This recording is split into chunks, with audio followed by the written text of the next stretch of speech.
This is a look at the flip and flop of Delano Prekeh Bwoy Wilmot's reign of terror. Hold on, you know, say just start record. Then press on. Do it again, man, do it again.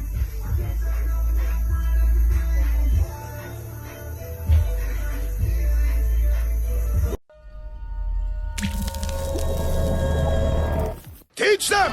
Always make sure the message reach them!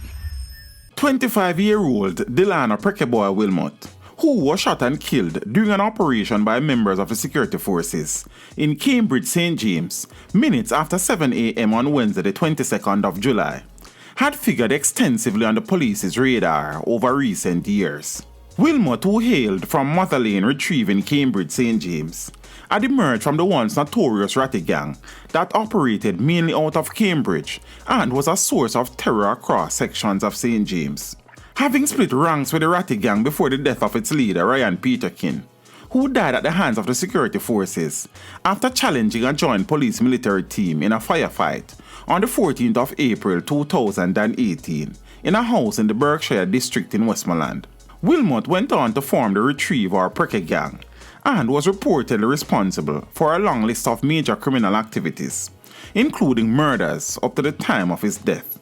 This split reportedly led to a vicious feud between Ratty and Prekeh, which resulted in the murder of 4 of Ratty's relatives. Among Prekeh Bwoy's reported escapades was the shooting of 2 members of the Jamaica Defence Force in St. James on the 13th of November 2018. Wilmot was also wanted for the 2016 murder of Mark Williams in Cambridge before he hit the spotlight as a proverbial boogeyman who eluded many security force dragnets for his capture, including when the 2 soldiers were shot and injured. Yeah, man. Me, man, Prekeh, man. They are sending boy a government right now. See all the government for Jamaica. John, not sure I even know them kill my friend, but everything good. Yo, Crows. You're my friend. Yeah, man, we are teach Jamaica. Government and police, them say. It's one of the worst wanted, man. Them go see card. New thing I'm getting from 18 dog. So that thing there, it boom up.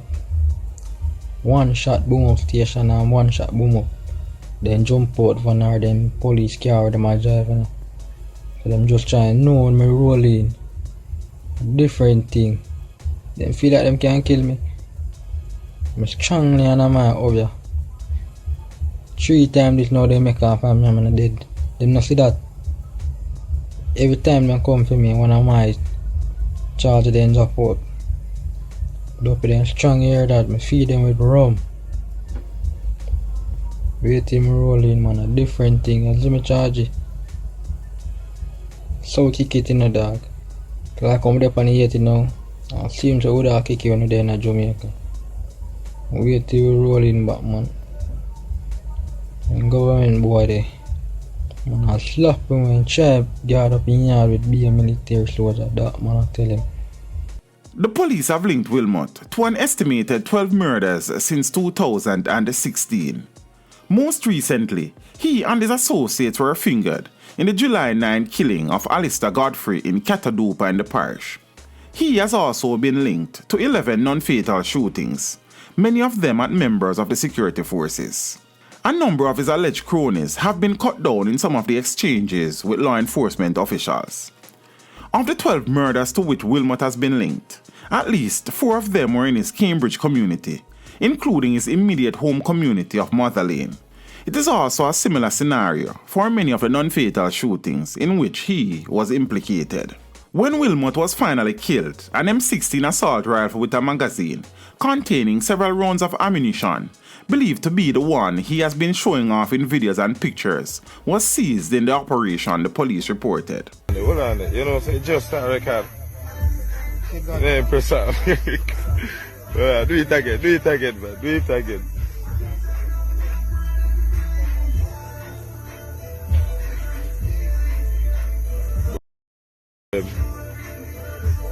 More.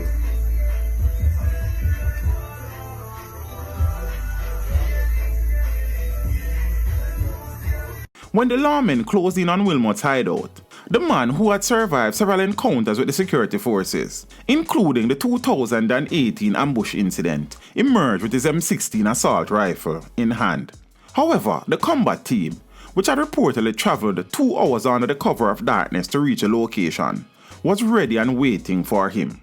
Reports are that members of the Jamaica Defence Force led the pre-dawn raid in a densely wooded area of the district known as Goodwill, where Wilmot was cornered in a makeshift tent. It was a well-coordinated, intelligence-driven operation, and we must commend the soldiers and police officers, who once again proved to a criminal that he cannot match the tactical expertise of the security forces, said Superintendent Vernon Ellis, commander of the St. James Police. I hope the law-abiding citizens in the area can now live in peace with him now out of their lives. Residents who lived in close proximity of Wilmot's hideout said that they were surprised that he had taken refuge almost in their backyard.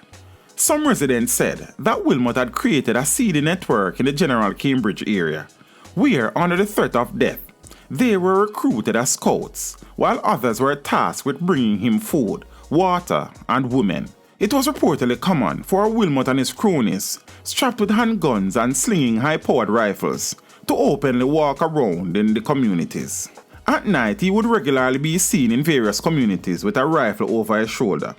The gang leader is said to have driven fear into residents of Cambridge and the surrounding communities, which is where he and his outfit supposedly extorted, robbed, and killed. There was a stony silence on Wednesday morning in Mother Lane, where he once lived and still has family members, as the security forces carried out a snap raid in search of other gangsters. Of note, Mother Lane is in relative close proximity to the Cambridge police station. An elderly woman was the lone voice of defiance as she celebrated the news of Wilmot's demise. "Him and my family, but him caused too much pain for we run a Mother Lane," said the woman. Because of him, soldier and police not stop terrorize the young people them in the area. As you open your mouth and say you come from Mother Lane, you start get bad look from other people. Meanwhile, residents in the Amity district are breathing a sigh of relief. Following the fatal shooting, several residents expressed joy that Wilmot was actually dead. "Thank God, me can finally walk in peace at night time now. Because of Prekeh, me have to live in my house and can't come out," one resident said. "That man is a dangerous man, and him patrol the area at night time like him a police. Everybody afraid, because him determine who come on street from who stay in them yard." The resident added, "Everybody glad say him dead. Everybody, especially the woman them and the pitney them. It's like the whole area ghost town when you see evening and night time chip in." Teach them! Hey, yo, hello! Send the message and make it reach them. It's teach them. Right here. Warlord representing. Thank you for watching. Please leave a comment below. Remember to like and share the video. Don't forget to subscribe for more awesome content. Follow me on social media and check out the suggested videos on screen. This is Teach saying, until next time, walk good, my friends.